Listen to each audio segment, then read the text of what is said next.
Hello दोस्तों, कैसे हैं आप सभी। उम्मीद करता हूँ आप सभी बहुत ही अच्छे होंगे। तो आज के इस वीडियो में हम पढ़ने वाले हैं क्लास 11 केमिस्ट्री का दूसरा चैप्टर जो है परमाणु की संरचना। इस चैप्टर का ये 9वां लेक्चर है, 9वां वीडियो है। आज के इस वीडियो में हम बहुत ही इंपॉर्टेंट टॉपिक पर डिस्कस करने वाले हैं जो है क्वांटम संख्या। तो क्वांटम संख्या क्या होता है, इसका परिभाषा क्या होता है, क्वांटम संख्या के प्रकार क्या होते हैं, पूरा तरीके से हम डिटेल में एक्सप्लेन करने वाले हैं। मैं आपको विश्वास दिलाता हूं कि बहुत ही आसानी तरीके से आपको समझ में भी आएगा प्लस याद भी हो जाएगा। मैं आपसे केवल एक ही चीज कहूंगा, यदि आप रट कर नहीं समझ कर याद करना चाहते हैं, वीडियो के अंत तक बने रहें, आसानी तरीके से एक एक पॉइंट्स आपको समझ में आएंगे। तो चलिए, सबसे पहली बात आता है कि क्वांटम संख्या कहते किसे हैं। यहाँ पे हमने जो परिभाषा लिखा है इस पर ध्यान देने की जरूरत नहीं है। मैं चाहता हूं कि आप रट कर नहीं समझ कर याद करें, तो समझने पे फोकस कीजिए, आपको याद हो जाएगा। तो क्वांटम संख्या एक प्रकार की संख्या ही है। तो यहाँ पे क्वांटम संख्या का मतलब ये है कि एक ऐसी संख्या, अब आप ध्यान से समझेंगे, क्वांटम संख्या का मतलब सिंपल में यही है कि एक ऐसी संख्या मतलब ऐसी संख्या जिससे किसी भी परमाणु का, कोई भी परमाणु है तो किसी भी परमाणु का या किसी भी परमाणु में उपस्थित जो इलेक्ट्रॉन होते हैं, किसी परमाणु में उपस्थित कोई भी इलेक्ट्रॉन का हम क्या पता लगा सकते हैं, हम दो चीजें पता लगा सकें कि इस इलेक्ट्रॉन का क्या है, स्थिति क्या है, इस इलेक्ट्रॉन की स्थिति क्या है, मतलब ये इलेक्ट्रॉन कहां पर है और इस इलेक्ट्रॉन की ऊर्जा क्या है, ये दो चीजें हम पता लगा सके। ठीक है, तो उस संख्या को ही हम क्वांटम संख्या कहते हैं। मतलब ऐसा संख्या जिससे हम देखकर ये बता सकें, ये पता लगा सकें, ये हम जान सकें कि कोई परमाणु में कोई भी इलेक्ट्रॉन है तो उस इलेक्ट्रॉन की स्थिति क्या है, कहां पर वो स्थित है और उस इलेक्ट्रॉन की ऊर्जा कितनी है। ठीक है, तो इसका पता लगाने वाली जो संख्या होती है उसी संख्या को हम क्वांटम संख्या कहते हैं। बताइए, आसानी तरीके से आपको समझ में आया या नहीं आया? आसानी से आ गया होगा। तो आप परिभाषा क्या कहेंगे? आप कहेंगे कि किसी परमाणु में किसी इलेक्ट्रॉन की स्थिति और ऊर्जा का पता लगाने वाली संख्या को हम क्वांटम संख्या कहते हैं। एक बार और सुन लीजिए। देखिए, ध्यान से आप नहीं समझेंगे ना और ध्यान से आप नहीं सुनेंगे तो परिभाषा याद होने वाला नहीं है। मैं चाहता था यहीं से परिभाषा पढ़ देता किताबी तरीके से, बट मैं चाहता हूँ इस तरीके से मैं शॉर्ट में क्यों बताता हूँ, क्योंकि यहाँ से आपको समझ में आए कि बात क्या हो रही है। मेन फोकस हमें इन्हीं सभी पे करना है। यहाँ पे ये बताया जाता है, हम जानते हैं परमाणु के अंदर इलेक्ट्रॉन होते हैं और इलेक्ट्रॉन तो बहुत सारे होते हैं ना, तो यही इसीलिए कहा जा रहा है कि किसी परमाणु में किसी भी इलेक्ट्रॉन की स्थिति और ऊर्जा को बताने वाली संख्या को क्वांटम संख्या कहते हैं। बात समझ में आ गया होगा। वही बात देखिए हमने यहाँ पे लिखा है। हमने यहाँ पे क्या लिखा है कि किसी परमाणु में किसी इलेक्ट्रॉन, थोड़ा सा मिस्टेक हुआ है, इलेक्ट्रॉन आप लिख लीजिएगा। तो किसी परमाणु में किसी इलेक्ट्रॉन की वास्तविक स्थिति और ऊर्जा पता करने वाली जिन संख्याओं की आवश्यकता होती है उन्हें इलेक्ट्रॉन की क्वांटम संख्या कहते हैं।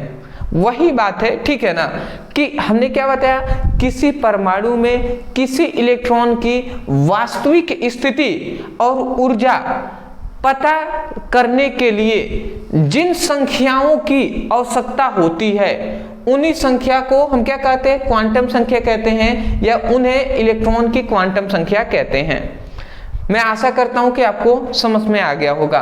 सिंपल सा है, कोई ज्यादा हार्ड नहीं है। एक बार और यहां से सुनिए, समझिए और प्रयास कीजिए याद करने का।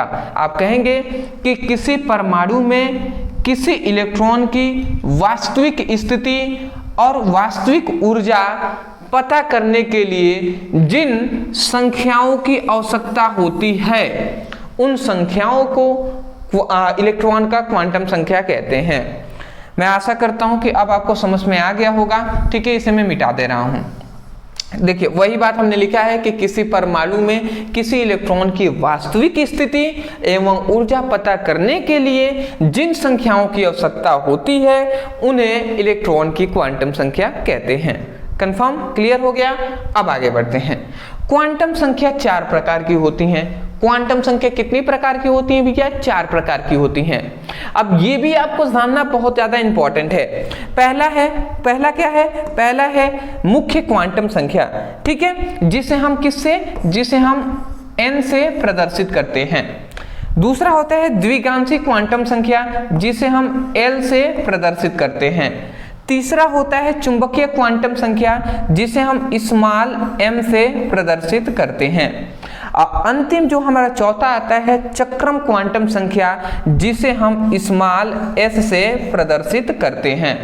मैं आशा करता हूं समझ गए होंगे। मुख्य क्वांटम संख्या n, द्विगांशी क्वांटम संख्या L, चुंबकीय क्वांटम संख्या m, चक्रम क्वांटम संख्या s। इतनी बात आप समझ गए होंगे। अब देखिए मैं ऊपर ही आपको बता रहा हूं कि मुख्य क्वांटम संख्या का उपयोग कहाँ किया जाता है। मुख्य क्वांटम संख्या का उपयोग हम क्या करने में करते हैं? मुख्य क्वांटम संख्या का उपयोग हम करते हैं कि इलेक्ट्रॉन किस कक्षा में है इसकी पता लगाने में। इलेक्ट्रॉन किस कक्षा में है, किस कक्षा में इलेक्ट्रॉन है, उसको पता करने के लिए हम मुख्य क्वांटम संख्या का प्रयोग करते हैं। बात समझ में आ गया? मतलब मुख्य क्वांटम संख्या अगर कोई पूछ दे क्या है, तो आप कहेंगे कि ऐसा क्वांटम संख्या जिससे हम ये पता लगाते हैं कि इलेक्ट्रॉन किस कक्षा में है, उसे मुख्य क्वांटम संख्या कहते हैं। बात समझ में आ गया? हमने कहा कि ऐसा क्वांटम संख्या जिससे हम यह पता करते हैं कि इलेक्ट्रॉन किस कक्षा में है, उसे मुख्य क्वांटम संख्या कहते हैं। इसे n से प्रदर्शित करते हैं। बात समझ में आ गया? इतना आपको आना चाहिए। अब आप 11th में आ गए हैं तो थोड़ा बहुत आपको अब समझ कर याद करना पड़ेगा सब कुछ। ये नहीं कि मैं एक एक चीज लिखवाता चलूँ परिभाषा, तो ऐसे नहीं चलने वाला। सिलेबस आपका बड़ा हो गया है और जब तक आप रट कर नहीं समझ कर याद करने पर फोकस नहीं करेंगे तब तक बहुत ही हार्ड हो सकता है आपके लिए केमिस्ट्री और फिजिक्स। और क्लास 12th में जाएंगे तो और भी सिलेबस आपका बढ़ेगा। समझ रहे हैं ना? तो इसलिए अभी से प्रयास कीजिए सुनने का, और सुन रहे हैं तो उसी को लिखने का। आप चाहें तो सुनकर लिख सकते हैं ना। अभी आप लिखेंगे मुख्य क्वांटम संख्या का परिभाषा, क्या लिखेंगे? ऐसा क्वांटम संख्या जिससे हम यह पता लगाते हैं कि इलेक्ट्रॉन किस कक्षा में है, उसे मुख्य क्वांटम संख्या कहते हैं। इसे हम n से प्रदर्शित करते हैं। सिंपल सा। आता है द्विगांशी क्वांटम संख्या। द्विगांशी क्वांटम संख्या से हम क्या पता लगाते हैं? द्विगांशी क्वांटम संख्या से हम ये पता लगाते हैं कि जो इलेक्ट्रॉन है वो किसी कक्षा के किस उपकोष में है। किस उपकोष में है इलेक्ट्रॉन, किस उपकोष में है, ये हम पता लगाते हैं। चुंबकीय क्वांटम संख्या से हम ये पता लगाते हैं कि जो इलेक्ट्रॉन है वो किस ऑर्बिटल में है। ऑर्बिटल मतलब हम हिंदी में कहते हैं कक्षक, कक्षक कहते हैं। ये कक्षा है, ये कक्षक है, ठीक है, दोनों में बहुत अंतर है। उसके बाद आता है चक्रम क्वांटम संख्या से हम ये पता लगाते हैं कि इलेक्ट्रॉन की दिशा क्या है। इलेक्ट्रॉन की दिशा, ठीक है, इलेक्ट्रॉन की दिशा का पता लगाते हैं कि किस दिशा में इलेक्ट्रॉन गति कर रहा है। तो मैं आशा करता हूं आप समझ गए होंगे कि अगर मान लेते हैं द्विगांशी क्वांटम संख्या कोई पूछ दे तो आप कहेंगे कि ऐसा क्वांटम संख्या जिससे हम इलेक्ट्रॉन किस उपकोष में है, मतलब ऐसा क्वांटम संख्या जिससे हम यह पता लगाते हैं कि इलेक्ट्रॉन किस उपकोष में है, तो उसे द्विगांशी क्वांटम संख्या कहते हैं। इसे L से प्रदर्शित करते हैं। बात समझ रहे हैं ना? तो इस प्रकार आप सभी को लिख सकते हैं, या शॉर्ट में भी आप केवल इसको ज़्यादा काम नहीं है बट इतना याद होना चाहिए। मुख्य क्वांटम संख्या से क्या हम ज्ञात करते हैं, द्विगांशी क्वांटम संख्या से क्या ज्ञात करते हैं, इस प्रकार ये सब कुछ। अंतिम आता है एक और चीज आपको याद रखना है कि द्विगांशी जो मुख्य क्वांटम संख्या है इसको किस वैज्ञानिक ने बताया है। तो मुख्य क्वांटम संख्या है इसे बोर नामक वैज्ञानिक ने क्या कहा है, बताया है। फिर से द्विगांशी क्वांटम संख्या किसने दिया, तो सोमरफील्ड नामक वैज्ञानिक ने दिया।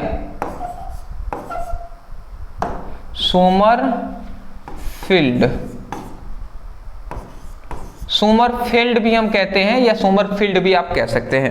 चुंबकीय क्वांटम संख्या को कक्षक का पता लगाता है, और चुंबकीय क्वांटम संख्या किसने दिया था? लेंडे ने दिया था, लेंडे, ठीक है जी, लेंडे ने दिया था। उसके बाद आता है चक्रम क्वांटम संख्या।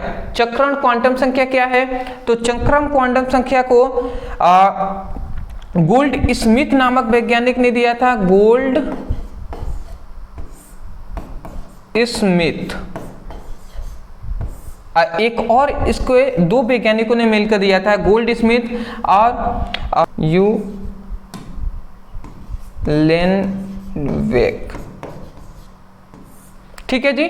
तो ये दो वैज्ञानिक है, थोड़ा सा इसका नाम थोड़ा सा उल्टा है, यू लेनवेक, ठीक है, तो बट आप याद करेंगे, याद हो जाएगा। मैं आशा करता हूँ आप समझ गए होंगे। मुख्य क्वांटम संख्या से n से प्रदर्शित करते हैं, इससे हम पता लगाते हैं इलेक्ट्रॉन किस कक्षा में है। इसको बताने वाले वैज्ञानिक बोर नामक वैज्ञानिक थे। द्विगांशिक क्वांटम संख्या को L से प्रदर्शित करते हैं, ये इससे हम पता लगाते हैं कि इलेक्ट्रॉन किस उपकोष में है, और उपकोष सोमरफील्ड नामक वैज्ञानिक ने मतलब इस द्विगांशिक क्वांटम संख्या को दिया है। चुंबकीय क्वांटम संख्या को m से दर्शाते हैं, इससे हम पता लगाते हैं इलेक्ट्रॉन किस ऑर्बिटल में है, किस कक्षक में है। ये चुंबकीय क्वांटम संख्या लेंडे नामक वैज्ञानिक ने दिया था। चक्रम क्वांटम संख्या को S से दर्शाते हैं, और S से इससे हम क्या पता लगाते हैं? इससे इलेक्ट्रॉन की दिशा पता लगाते हैं, ठीक है। और इसको देने वाले गोल्ड स्मिथ और यूलेन वेक नामक वैज्ञानिक थे, ठीक है जी। इतनी बात आप याद कर लेंगे। और एक बात याद रखेंगे कि कक्षक के अंदर बहुत सारे उपकोष होते हैं, और उपकोष के अंदर बहुत सारे ऑर्बिटल होते हैं, ऑर्बिटल के अंदर क्या होते हैं? ऑर्बिटल। जैसे कक्षक जो है K L M N इस प्रकार प्रदर्शित करते हैं कक्षकों को। उपकोष क्या होते हैं? 4 होते हैं, S P D और F। एक कक्षक में 4 उपकोष होते हैं, ये बात आप याद रखेंगे। उसके बाद कक्षक, ये कक्षक है तो याद रखेंगे S में 2 ऑर्बिटल होते हैं, ठीक है। P में कितने? 3, D में 5 होते हैं, और F पे कितने होते हैं? 7 होते हैं, ठीक है। तो ये बात आप याद रखेंगे। इलेक्ट्रॉनों की दिशा, तो ये एक ऑर्बिटल है, तो एक ऑर्बिटल में 2 इलेक्ट्रॉन होते हैं, तो इस प्रकार होते हैं। आप सभी को याद रखना है। मैं आशा करता हूँ आप समझ के होंगे, ठीक है। इतना जितना हमने ये बताया है इसको छोड़िए, इतना आपको याद है, बहुत है। आगे इन सभी पर हम डिस्कस करेंगे तो पूरा डिटेल में एक्सप्लेन किया जाएगा। अभी इतना नहीं याद आ रहा है, कोई दिक्कत नहीं है, आप इतना ही याद कीजिए, ठीक है ना। चलिए जी, स्क्रीनशॉट लेंगे, ले लीजिए, पहले ले लीजिए, ले लिए होंगे ना। चलिए, तो मैं आशा करता हूं दोस्तों आपको आसानी तरीके से मैंने ये टॉपिक समझाने का प्रयास किया है, जो कि आपको आसानी तरीके से समझ में आ गया होगा। मैं यही कहूँगा, समझ में आया है तब जाकर सपोर्ट करने के लिए वीडियो को लाइक करके चैनल को सब्सक्राइब कर दीजिएगा, क्योंकि आपकी सपोर्ट की बहुत ज़्यादा ज़रूरत है। दूसरी सबसे खास बात है, यदि आप क्लास 11 फिजिक्स और केमिस्ट्री दोनों का बेसिक टू हाई पढ़ाई करना चाहते हैं, और पढ़ाई इस प्रकार नहीं, पढ़ाई करना है आपको समझ कर याद करना है, रट कर नहीं। इस प्रकार अगर आप पढ़ना चाहते हैं, डिस्क्रिप्शन बॉक्स में लिंक है प्लेलिस्ट का, उस पर आप क्लिक करके बेसिक टू हाई पढ़ाई कर सकते हैं। कोई टॉपिक है जो आपको समझ में नहीं आता, जैसे क्वांटम संख्या नहीं समझ में आ रहा है, यूट्यूब पे लिखिए क्वांटम संख्या ब्रदर सर, वीडियो आपको मिल जाएगा। थोड़ा सा टाइपिंग में कुछ चीजें हैं जो मिस्टेक हो जाती हैं, थोड़ा सा आप सुधार कर लेंगे, ठीक है ना। तो चलिए दोस्तों, आज के लिए इतना ही, मिलते हैं एक नए टॉपिक के साथ, तब तक के लिए धन्यवाद।